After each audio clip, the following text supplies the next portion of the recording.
Hello everyone, आज हम हिंदी की साहित्य जगत के महान लेखक सर्वेश्वर दयाल सक्सेना का जीवन परिचय पढ़ेंगे। तदुपरांत उनके द्वारा लिखा गया संस्मरण पढ़ेंगे, जो कि स्मृतियों के आधार पर लिखा गया है उनके परम मित्र फादर कामिल बुल्के के बारे में। लेखक परिचय देखेंगे। सर्वेश्वर दयाल सक्सेना का जन्म सन 1927 में जिला बस्ती, उत्तर प्रदेश में हुआ। उनकी शिक्षा इलाहाबाद विश्वविद्यालय में हुई। वे अध्यापक, आकाशवाणी में सहायक प्रोड्यूसर और दिनमान एक पत्रिका का नाम है, उसके उपसंपादक रहे और पराग के संपादक रहे। 1983 में उनका आकस्मिक निधन हो गया। वे सर्वेश्वर दयाल सक्सेना बहुमुखी प्रतिभा के साहित्यकार थे। तो जहाँ भी हम सर्वेश्वर जी का नाम लिखेंगे वहाँ हम लिख सकते हैं उनकी विशेषता, बहुमुखी प्रतिभा के साहित्यकार, लेखक सर्वेश्वर दयाल सक्सेना। वे कवि, कहानीकार, उपन्यासकार, निबंधकार और नाटककार थे और उन्होंने कई रचनाएं लिखी हैं, जिनमें उपन्यास, कहानी संग्रह, नाटक, बाल साहित्य आदि प्रमुख रहे हैं। खूंटियों पर टंगे लोग पर उन्हें साहित्य अकादमी पुरस्कार से नवाजा गया। सर्वेश्वर की पहचान मध्यम वर्गीय आकांक्षाओं के लेखक के रूप में हुई। मध्यम वर्गीय जीवन की महत्वाकांक्षाओं, सपनों, संघर्ष, शोषण, हताशा और कुंठा का चित्रण उनके साहित्य में मिलता है। सर्वेश्वर जी स्तंभकार थे, पिल्लर थे, साहित्य जगत में एक उच्च पदासीन लेखक थे। उसमें बेबाक सच कहने का साहस दिखता है।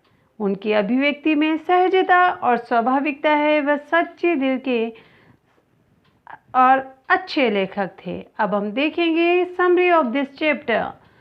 संस्मरण स्मृतियों से बनता है और स्मृतियों की विश्वसनीयता उसे महत्वपूर्ण बनाती है। हमें फादर कामिल बुल्के पर लिखा सर्वेश्वर का यह संस्मरण इस कसौटी पर खरा उतरता है। एक ऐसे जीवन को उन्होंने अपनी स्मृतियों में उकेरा है जिनके जीवन से सचमुच हमें सीख लेनी चाहिए। अपने को भारतीय कहने वाले फादर कामिल बुल्के जन्मे तो बेल्जियम के रैम्सचेपल शहर में थे। रैम्सचेपल शहर जो गिरजों, पादरियों, धर्मगुरुओं और संतों की भूमि कही जाती है, परंतु उन्होंने कर्मभूमि बनाया भारत को, हिंदुस्तान को। फादर बुल्के एक सन्यासी थे, परंतु पारंपरिक अर्थ में नहीं। Mark this line. Sarveshwar Dayal Saxena का फादर बुल्के से अंतरंग संबंध था। बहुत ही अच्छे उनके संबंध थे, जिसकी झलक हमें इस संस्मरण में मिलती है।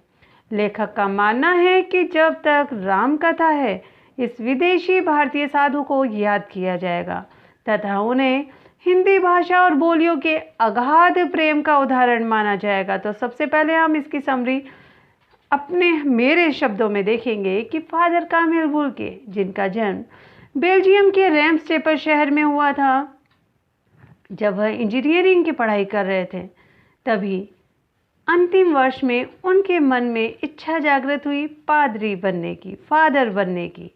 फादर का मतलब पिता नहीं है। जिस प्रकार हिंदू धर्म में साधु होते हैं, उसी प्रकार ईसाई धर्म में पादरी होते हैं, फादर होते हैं, सन्यासी होते हैं।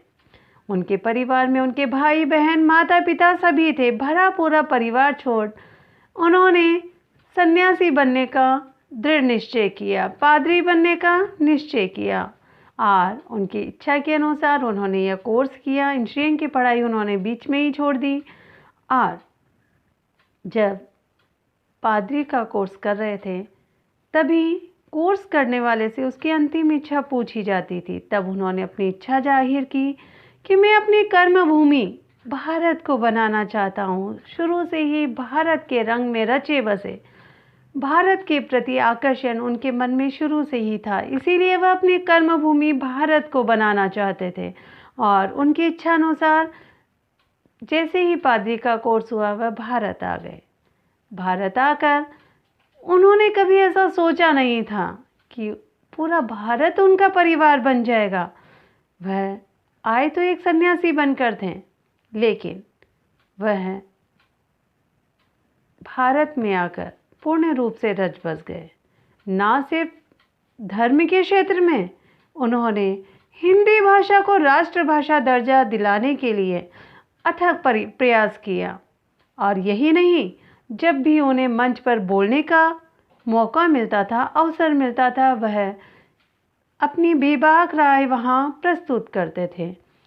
हमेशा हिंदी भाषी द्वारा हिंदी की उपेक्षा करने पर उन्हें आवेश में देखा गया।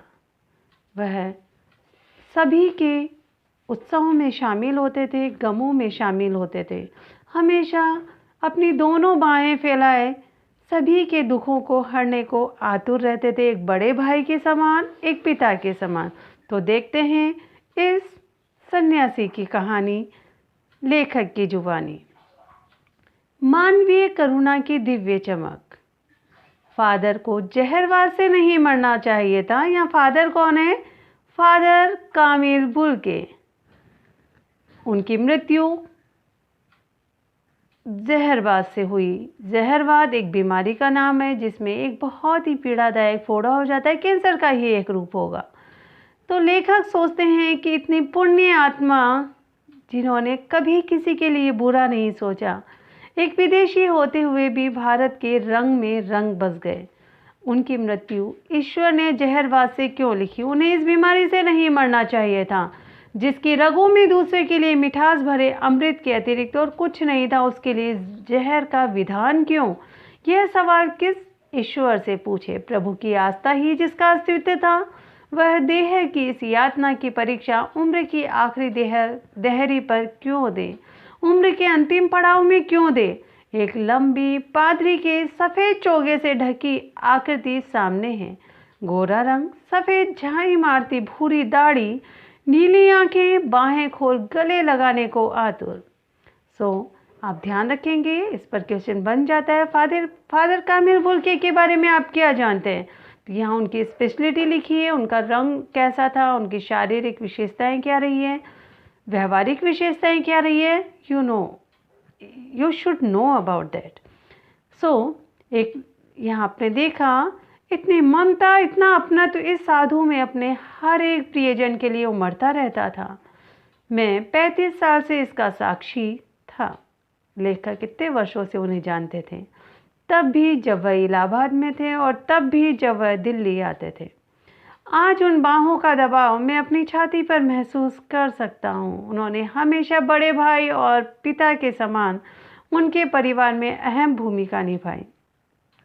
फादर को याद करना एक उदास शांत संगीत सुनने जैसा था।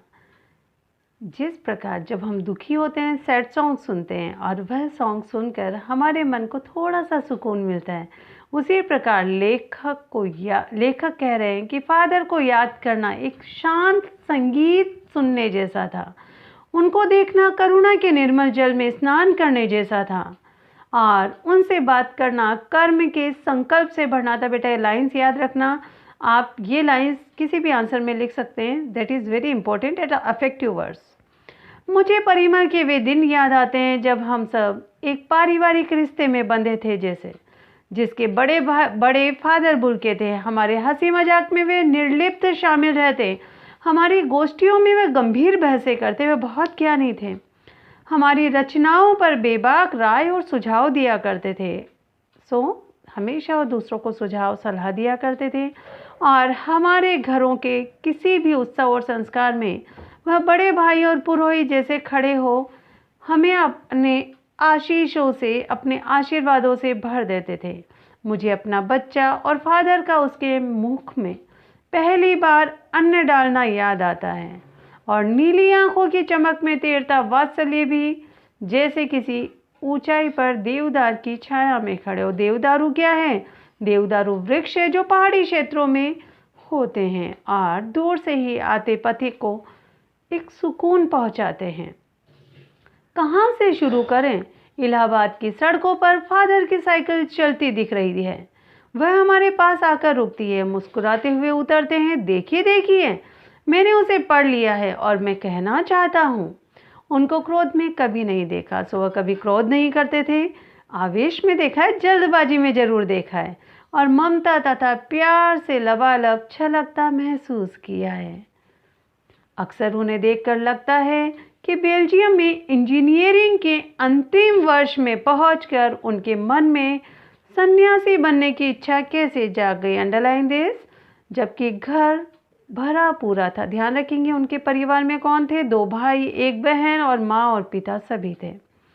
सो इस तरह से फादर कामिल बुर्के हमेशा दूसरों का दुख हरने के लिए तैयार रहते हैं।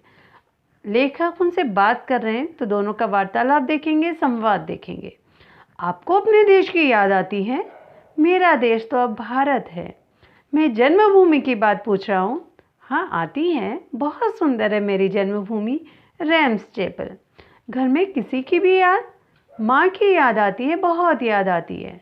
फिर अक्सर माँ की स्मृति में डूब जाते देखा है। उनकी माँ की चिट्ठियाँ अक्सर उनके पास आती है। अपने अभिनय मित्र डॉक्टर रघुवंश को वह उन चिट्ठियों को दिखाते थे। पिता और भाइयों के लिए बहुत लगाव मन में नहीं था।